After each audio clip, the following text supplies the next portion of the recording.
Hello guys! Guys, mag-fruit tasting tayo today.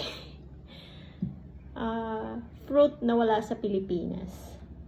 I don't know if sa Serbia lang or maybe other part of Europe, meron din sila nito. I don't know how they call it in English, pero here in Serbia they call it, I don't know if tama yung pronunciation ko. Correct me if I'm wrong. Mushmuli. Parang ganun ata. Basta mushmuli. Mushmuli. Actually, since I arrived here last 2022, nakikita ko na to sa mga store during this season, winter. Pero sabi ko, ano ba to? Prutas ba to? O gulay or whatever? Tinanong ko na rin sa asawa ko. Pero I never intended na gusto ko siyang tikman.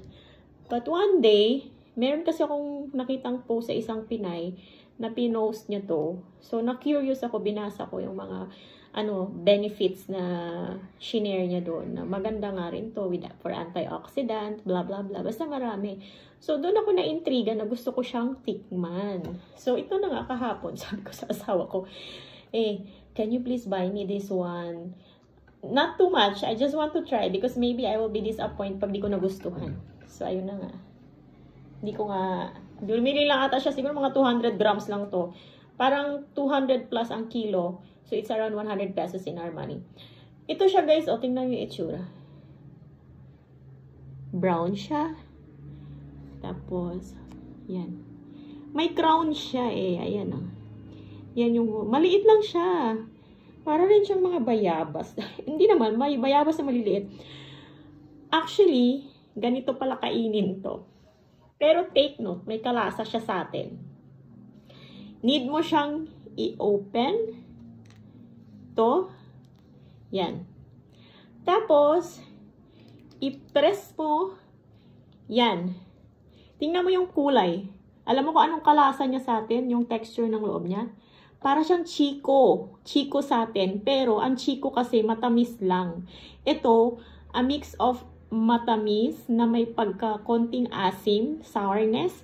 Pero carry naman, parang 50-50 yung lasa nila. Ang chiko kasi matamis sa atin. Ito, same texture lang sila ng chiko. Tingnan nyo yung loob nyo. Yan. Teka. Yan. Para bang mabuhangin-buhangin na ba tawag niyan?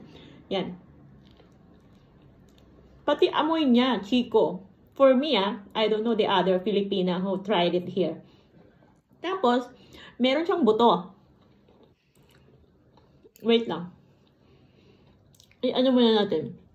Namnamin, di ba? Kita yung mukha ko. Na-feel ko yung asim. Ano yung buto?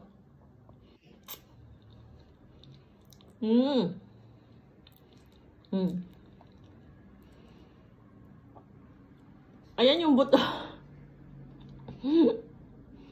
Medyo malaki din siya. Kung tutusin, parang nga rin siyang alam niyo yung sampalok guys, na hinog na. Ganyan. Kasi yung buto niya parang sampalok din.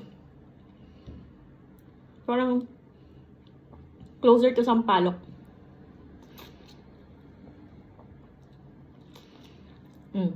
Yan.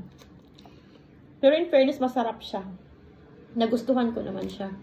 Marami to ngayon. Nagkalat sa mga grocery tsaka sa mga supermarket. Harap niya.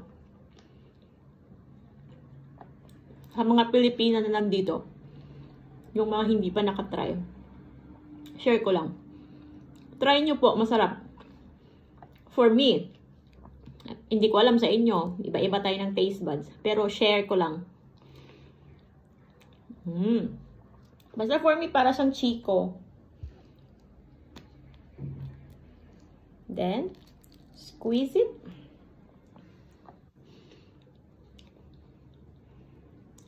I-search ko sa Google anong English nito. I will check yung mga benefits. I-share ko sa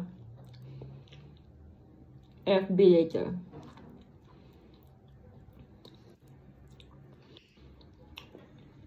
I am alone here.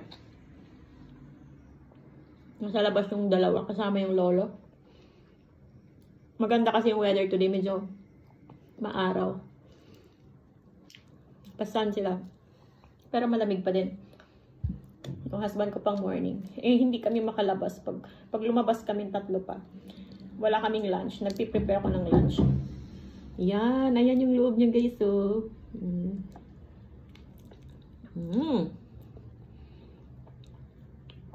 masarap siya. For me.